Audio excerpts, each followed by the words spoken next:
আসসালামু আলাইকুম viewers, welcome back to my channel. কেমন আছেন সবাই? আশা করছি আপনারা সবাই ভালো আছেন। আমিও ভালো আছি আপনাদের দোয়াতে, আলহামদুলিল্লাহ। আরেকটা রেসিপি শেয়ার করতে আপনাদের মাঝে চলে আসলাম। তো ভিডিওটা অনেক আগেই করছিলাম, সবকিছু এত লেটে ছাড়া হয় যে ভিডিওর ভয়েস দেওয়ার আলসেতে ভিডিওটা এভাবে রেখে দিছি। সো এখন দিতেছি যারা আম কেটে ফ্রিজে রেখে দিয়েছেন বা এখনো পর্যন্ত কাঁচা আম আছে, আচার বানান নাই, তারা এই ভিডিওটা দেখে বানিয়ে নিতে পারেন। তো আমের আচারের ভিতরে সব থেকে মজাদার আচার হলো এই সরিষার আচারটা। ইভেন আমার ফেভারিট একটা আচার, এবং এই আচারটাই খুবই মজাদার। তো এই আচারটা তো অনেকে অনেকভাবে বানান, বাট আমি কিভাবে বানাই দেখে নেন। এটা আমার কাছে মনে হয় বেস্ট। অনেকের অনেক আচার খেয়েছি আমি, তো আমি যেভাবে বানাই এটা ভালো লাগছে। মূলত এটা আমার মায়ের রেসিপি, আমার মা এভাবে বানায়, তো আমিও এভাবে বানাচ্ছি। তবে মায়ের হাতেরটা একটু বেশি মজা হয়। চলেন আর কথা না পারিয়ে রেসিপিটা দেখে নেই। সাথে চুড়ি আচারও বানিয়েছিলাম, তেল দেওয়া হয় নাই, তো পরে দিব। প্রথমে আমি এখানে আম কেটে নিচ্ছি। এখন এখানে এক বোঝা আম, মানে অনেকগুলো আম কেটে নিচ্ছি। আমার মাও বানাবে এন্ড আমিও বানাবো। আমি বাড়িতে আসছি, এগুলো আমার খালামণি পাঠাইছে। এই আমগুলো বড় বড় আম সাইজে এবং মিষ্টি অনেক। তো এখান থেকে আমি কেটে নিয়ে যাব, পরে বাসায় নিয়ে বানাবো। সো আমি এক হাত দিয়ে ক্যামেরা ধরে রাখছিলাম আর এক হাত দিয়ে ভিডিও বানাচ্ছিলাম। প্রথমে আমগুলোকে ধুয়ে নিছি, ধুয়ে নেওয়ার পর মাঝখান থেকে এক ফালা দিয়ে, পরে দুই দিক থেকে ফালা দিয়ে ছিলে নিছি। এরপর এরকম ভাবে কেচিয়ে নিচ্ছি, মানে এরকম কাঁচাতে হবে যাতে ভিতর পর্যন্ত মশলা দেয়। তবে আমটায় বেশি আঁশ নাই, আঁশ থাকলে এই আচারটা বেশি ভালো হয় খেতে। আঁশ লেগে থাকে, আটের গোটানো থাকে যে অংশটা, ওই অংশটাতে আঁশ থাকলে চেটে পুটে খেতে ভালো লাগে। সো এটার ভিতরে আঁশ নাই, বোধহয় গলে যাবে। তো রোদে দিয়ে নিলে এত গলে না। সো দেখুন আমি কিভাবে করছি, আপনাদেরকে আমি কেটে দেখাই। এটা প্রথমে মাঝখান থেকে একটা ফালা দিয়ে নিছি, এরপরে আরেকটা ফালা দিয়ে নিয়ে এখন ছুলে নিচ্ছি। সো ছিলে নিয়ে ফালা দিতে গেলে কিন্তু পিছলে যাবে, হাত কেটে যেতে পারে। যেহেতু এখন আমগুলো প্রায় পাক লেগে গেছে, এভাবেই কাটতে হবে। তবে এই আম দিয়ে আচার ভালো হয়। একবারে ভক্ত কাছে আম দিয়ে ভালো হয় না এই আচারগুলো, একটু পাক পাক লাগছে ওই টাইমে আচারটা দিলে ভালো হয়, খেতে ভালো লাগে, আচারটাও সুন্দর হয়। তো এখন কিন্তু আম পেকে গেছে, এই কাঁচাগুলো পেরে 2 দিন ঘরে রাখলেই কিন্তু পেকে যাবে। সো দেখুন কথা বলতে বলতে অনেকগুলো আম আমি কেটে নিয়েছি, এক বোল হয়েছে। এরকম 3 বোল আম হবে, মানে অনেকগুলো আম। তো এখন এই বোল আমি খালি করে নিচ্ছি। আমি ধুয়ে এনে এটা সাঁচির ভিতরে জলটা দিয়ে রেখেছি পানি ঝরে যাওয়ার জন্য। আর এদিকে আরো কতগুলো আম, সেগুলো আমি ধুয়ে আনছি, ওগুলো কেটে নিচ্ছি, নিয়ে যাবো, নিয়ে ডিপ ফ্রিজে রাখবো। ডিপ ফ্রিজ থেকে নামিয়ে আমি আচারগুলো বানিয়ে নেবো। তবে আপনারা শুকিয়ে নিতে পারেন, শুকিয়েও নেয় বেশিরভাগ। তবে এই আচারটা শুকিয়ে নিলে তো থাকি, আমার কাছে মনে হয় আস্তে থাকলে আচারটা বেশি ভালো লাগে না। আচারটার ভিতরে বেশি মশলা যায় না, কেমন যেন একটা আংশে পাংশে লাগে। তো এদিকে দেখুন আমার মাও কেটে নিচ্ছে, এদিকে এক সাজি হয়েছে, ওইদিকে এক বোল, আবার মাও এক বোল কেটে নিয়েছে এন্ড মা একদম ফালা দিয়ে একদম সবগুলো কেটে নিয়েছে। এন্ড এদিকে এক বালতিতে রাখছে, এগুলো আমার মা রাখবে। আর ওইটার পলিথিনে রাখছে, ওইটা আমি নিয়ে যাব।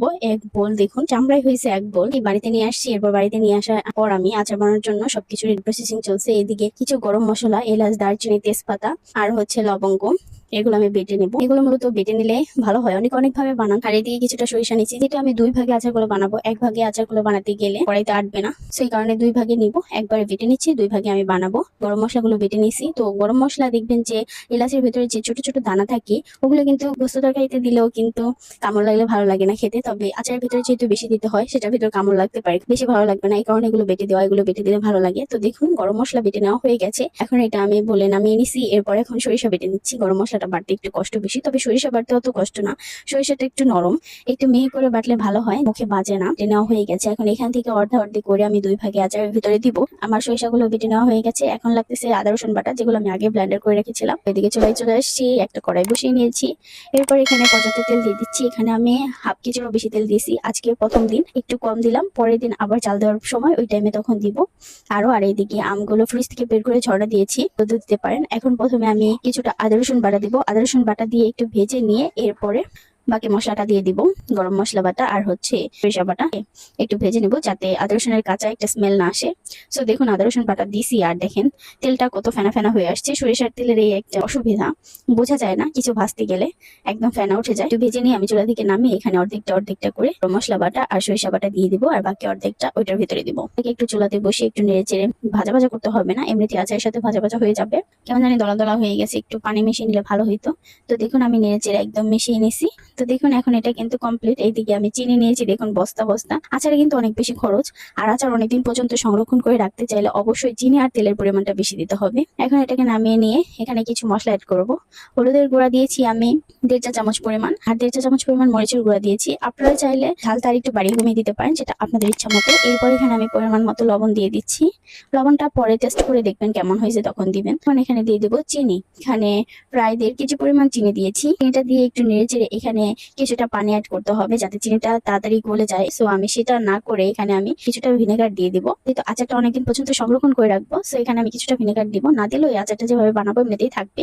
তবে এখানে আমি 1 বোতল পরিমাণ ভিনেগার দিয়ে দিচ্ছি। পানির বদলে আমি ভিনেগার দিয়ে দিচ্ছি। ভিনেগারটা দিয়ে এখন চিনিটা একদম পাকা নিয়ে নিব। পাকা নিয়ে নিয়ে আমরা দিবি আমি থেকে শুধু পানিটা ছাড়বে, আর চিনি থেকে পানিটা ছাড়বে না, কারণ আমি আগে চিনি দিয়ে চিনিটা পাকা নিয়ে নেবো। একদম ভালোভাবে পাকা নিয়ে নিয়েছি। দেখুন আঠালো আঠালো হলে ওই পর্যায়ে এখানে আমগুলো দিয়ে দিতে হবে। তো দেখুন আমি সবগুলো আম দিয়ে দিয়েছি। এখন শুধু নেড়ে চেড়ে রান্না করে নেওয়ার পালা, মানে আচারটা বানিয়ে নেওয়ার পালা। এটা খুবই ইজি কিন্তু খেতে খুবই সুস্বাদু। তো দেখুন এখন নেড়ে চেড়ে এটাকে শুধু রান্না করে নেওয়ার পালা। তো আমি আগের দিন এক ধাপ নামিয়ে নিয়েছি। নামিয়ে নেওয়ার পর এখন এটা পরের ধাপে বানাচ্ছি। আমগুলোর এগুলোর সাইজ একটু ছোট, বাট ওগুলোর সাইজ একটু বড় ছিল। রান্না করে নেওয়ার পালা, একদম পানি শুকিয়ে একদম পাক চলে আসবে। ওইটা কিন্তু আমি নামিয়ে নিয়েছি। নামিয়ে নেওয়ার পরে ওইটা ভিডিও করা হয় নাই লাস্ট টু। তো সেটা নামিয়ে নেওয়ার পর এখানে আমি কিছু আস্ত শুকনো মরিচ একটু আধো ভাঙা করে দিব, সুন্দর একটা ফ্লেভার আসে, এবং যারা ঝাল বেশি পছন্দ করেন তারা আর একটু বেশি দিতে পারে। আমি দেখাইনি, সো এই তো দেখিয়ে দিলাম। এখন এখানে আমি একটু টেস্টি লবণ দিয়ে দিব। এটা বিট লবণ, তো এটা টেস্টি বিট লবণ, বেস্ট বিট লবণ। এটা অন্য একটা বিট লবণ যেটা বিরিয়ানিতে দেওয়া হয়, বাবুচিরা বিরিয়ানিতে দেয়। সো দেখুন এই তো আচারের লুক। এখন এটাকে নেড়েচে একদম আর একটু গাঢ় কালার করে নেবো এন্ড পাকা নিয়ে নেবো। এটা পুরোপুরি তেল ছেড়ে যাবে। এখন এটা নেড়েচেড়ে নেওয়ার পর কিছু শুকনো মরিচ আধা ভাঙা করে দিয়েছি, আর হচ্ছে কিছু পাঁচফোড়নের গুঁড়া দিয়ে দিচ্ছি। দিয়ে এখন নেড়েচেড়ে ভালোভাবে পাকা নিয়ে নিতে হবে। আচার কিন্তু বানানোর ভিতরে ব্যাস কম আছে। আচার ভালোভাবে বানালে আচার কিছুই হবে না, বছর জুড়ে আপনারা ফ্রোজেন ছাড়া সংরক্ষণ করে খেতে পারবেন। আর আমি এটা কিন্তু ফ্রোজেন করবো না, এটা আমি বাড়িতে রেখে দেবো। যেহেতু চিনির পরিমাণ তেলের পরিমাণ আমি বেশি দিয়েছি, সো এটা বাইরে রাখলেও কিছু হবে না। সাথে ভিনেগারও দিয়েছি, এটা কিছু হবে না, বছর জুড়ে খাওয়া যাবে। দেখুন এটা দেখতেই কত সুন্দর লোভনীয় লাগতেছে, তাই না? পাকা আসবে তখন কিভাবে বুঝবেন? নিচের দিকটা একদম লাগবে না, একদম তেল বেশি হয়েছে, এটা তো আরো লাগবে না। সো দেখুন কত সুন্দর একটা কালার আসছে, মাশাআল্লাহ। আর যেহেতু আমগুলোতে আঁশ নাই, এই কারণে আমগুলো একদম গলে গেছে। আঁশ থাকলে কিন্তু আস্তে আস্তে থাকতো, কিছুটা আঁশ দেখা যায়। তো আর যেহেতু শুধু ঘিলু তাই এরকম দেখাচ্ছে। তবে এই আচারটা আঁশযুক্ত আম নিলে ভালো হয়। কড়াইতে দেখুন 2 ধাপে আমি বানাইছি। এদিকে কড়াইতে কতটা আর ওইদিকে আরেকটা বলে রাখছি। তো দেখুন ফাইনাল লুক, একদম পাক চলে আসছে এবং অনেক সুন্দর একটা কালার চলে আসছে।